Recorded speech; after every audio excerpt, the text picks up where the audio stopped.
ان کو کیسا لگتا ہوگا. اللہ تعالیٰ نے ہمیں کتنی نعمتیں دی ہیں.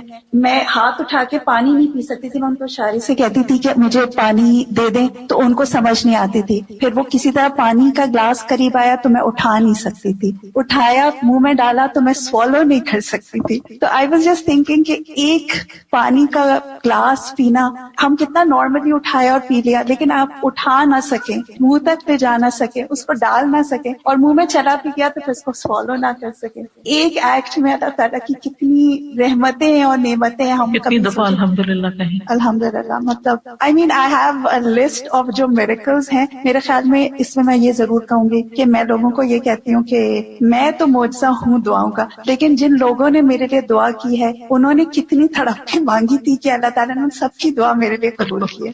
الحمدللہ. جزاک اللہ خیر.